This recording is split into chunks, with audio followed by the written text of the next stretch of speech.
কোচবিহারের মদনমোহনের রাস মেলার নানা স্মৃতি বিজড়িত টমটম গাড়ি বিক্রি হচ্ছে দিনহাটাতেও। প্রতি বছর টমটম গাড়ি নিয়ে কোচবিহারের রাস মেলায় হাজির হয় মোহাম্মদ সেলিম, মোহাম্মদ আজমল, মোহাম্মদ আমিন, মোহাম্মদ কাজলরা। অনেক আশা নিয়ে এবারও মেলার ঐতিহ্যবাহী সেই টমটম দিনহাটার বিভিন্ন এলাকায় ঘুরে ঘুরে বিক্রি করছেন তারা। শনিবার টমটম গাড়ি নিয়ে দিনহাটায় আসেন মোহাম্মদ সেলিম, মোহাম্মদ আমিন, মোহাম্মদ কাজলরা।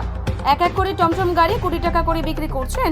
রাসমেলা টমটম গাড়ির সেই ঐতিহ্যকে ধরে রাখতে অনেকেই শিশুদের কোলে নিয়ে, কেউ বা টুংটাং শব্দ নিয়ে বেরিয়ে পড়েন বাড়ি থেকে। কোচবিহারের মদনমোহনের রাসমেলা উত্তর পূর্ব ভারতের অন্যতম বৃহৎ মেলা। এদিন টমটম গাড়ি কিনতে আসা রন্টি কাজরি বলেন,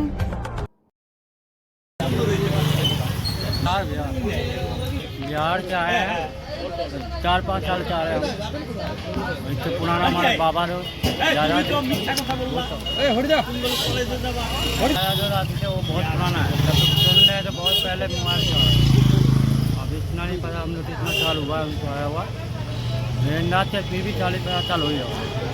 तो हमारे बाबा के 30 साल हो गया आए, उनको भी 50 साल हो गया। और बस इतना ही जानते हैं। हमें माल टमटमदारी बोलता है तो बिहार में आते बेचने चाहिए। यही बात है कि अपना बिहार से आए हैं, बेगूसराय। हमारा नाम है सलमान। सलमान क्या है? मोहम्मद सलमान। ये अभी यहाँ पे 30 का है, 25 का है, 40 का है। सब जहाँ पे भी माल है। वो तो मेला में अभी भीड़ भाड़ नहीं हो रहा, इसलिए हम लोग बाजार जम से मिल गए।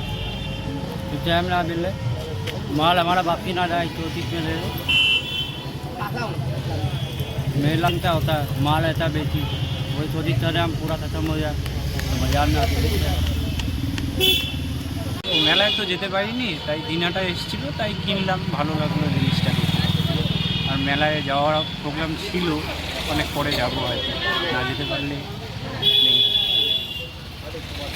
আমার নাম রন্টি কার্জি।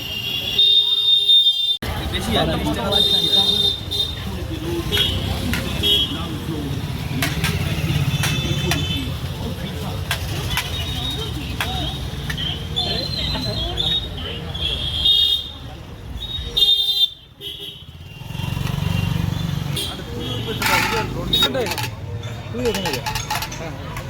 চলো